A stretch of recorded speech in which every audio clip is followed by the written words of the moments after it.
რიგში ჭირდებოდა თქვენ. გუშინ როგორც მიმართავდი ემოციურად ყველა თქვენ დარწმუნდით პირველ რიგში რომ თქვენ არ ახართ მარტო. მოგესალმებით ყველას. მე მოვედი რომ მადლობა გადავხადო გუშინდელ შეკრების მონაწილეებს ყველას. გუშინ როგორც მიმართავდი ემოციურად ყველაზე მეტად ჩემს მიმართავში მომწონდა სიტყვები ჩემო საყვარელო ხალხო, ჩემო თანამებრძოლებო. ჩვენ გუშინ ვაჩვენეთ ჯერ საკუთარ თავს.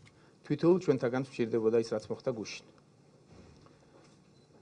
თქვენ გქონდათ განწყობა, მაგრამ გქონდათ თქვენი საკუთარი განწყობა.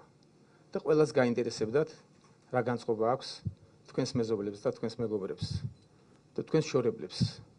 და გუშინ თქვენ პირველ რიგში თქვენთვის დაინახეთ რომ თქვენ არ ახართ მარტონი და ნახეთ რამდენი იყავით თქვენ გუშინ.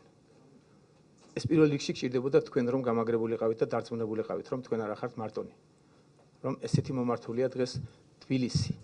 გუშინ მე მგონი 99% იქ თბილისელები იყავით.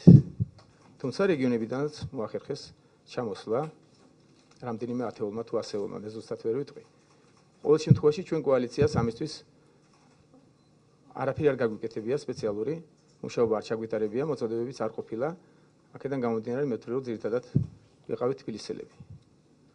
თქვენ ერთმანეთს აჩვენეთ პირველ რიგში. თქვენ დარწმუნდით პირველ რიგში რომ თქვენ არ ახართ მარტონი, რომ ესეთი განწყობაა ძირითადად საქართველოში და ამას ჰქონდა ძალიან დიდი მნიშვნელობა. დიდი მნიშვნელობა ჰქონდა ამას ევროპელებისთვის. დიდი მნიშვნელობა ჰქონდა ჩვენი ყველაზე დიდი მეგობრის, ყველაზე ძლიერი მეგობრის ამერიკისთვისაც და ამერიკელებისთვისაც. მათ დაინახეს რეალურად როგორი კულტურული ხალხი ვართ ჩვენ. როგორი ხალხი ვართ ჩვენ და როგორ გვაქვს სწრაფვა თავისუფლებისაკენ. რომ თავისუფლებისაკენ სწრაფვა ქართველების არის დაუოკებელი, არის ორგანიზებული და არის შეგნებული, შემეცნებული. და რომ ამას ვერ შეძლებს ვერავის არის ძალა მის შეჩერებას. ამ ხრივ ეს იყო ძალიან საჭირო.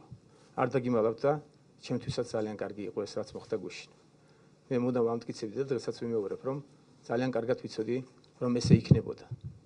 მე ეს ვქონდა გააზრებული, მაგრამ მე ვჭირდებოდა ამის მტკიცებულება. დაახლოებით ისე.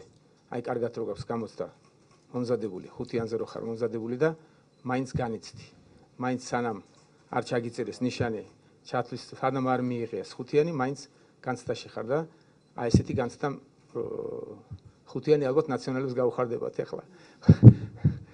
არა, 5-იანის როგორც მაროვდით, მე ესე მაქვს განწყობა. ესე ვიხმარ. და გუშინ ჩემი წმენაც გამტკიცდა და მე კიდევ ერთხელ დავწმუნდი რომ მე სწორი გადაწყვეტილება მივიღე. ქართველი ხალხი, ეს ხალხი იმსახურებს ღირსეულ ცხოვრებას და მე კიდევ ვიმეორებ რომ რაც დაგკბილით მე აუცილებლად შეგისრულებთ. ჩვენ ისეთი გუნდი ვართ დღეს, ისეთი მომართულები ვართ რომ ჩვენ მივიღებთ იმას რაც გვეკუთვნის. საქართველოს მოსახლეობას ეკუთვნის გაცილებით უკეთესი, მათ ეკუთვნის ღირსეული ცხოვრება. ჩვენ უნდა ვიცხოვროთ ევროპულად და მე გპირდებით რომ ჩვენ გუნდთან ერთად ჩვენ მოახერხებთ რომ მოახლოეს დროში ჩვენ მივიღებთ და ღირსეულ ქვეყანას დავიბრუნებთ და ჩავიბარებთ და ავაღორცინებთ. აი ეს მინდოდა მადლობის გადახდის სურვილი მქონდა მოსახლეობისთვის და კიდევ ერთხელ მინდა გავამეორო ჩემო საყვარელო ხალხო, ჩემო თანამებრძოლებო, ჩვენო თანამებრძოლებო, ჩვენ ერთად აუცილებლად დავიბრუნებთ ჩვენს ქვეყანას და დაბრუნება არ არის თავარი. აი დაბრუნების შემდგომ, შემოდგომის შემდგომ ჩვენ ვიწყებთ ჩვენი ოცნებების ასრულებას. ჩვენ ძალიან სწრაფად მივიღებთ, ჩვენ ძალიან ნიჭიერი ხალხი ვართ და ძალიან სწრაფად მივიღებთ და ძალიან სწრაფად ავაშინებთ ევროპის ტიპის სახელმწიფოს და ჩვენ ღირსეულად ვიცხოვრებთ. რომ ყველას საქართველოს მოქალაქეს ღირსეულად ეცხოვრება ჩვენს ქვეყანაში.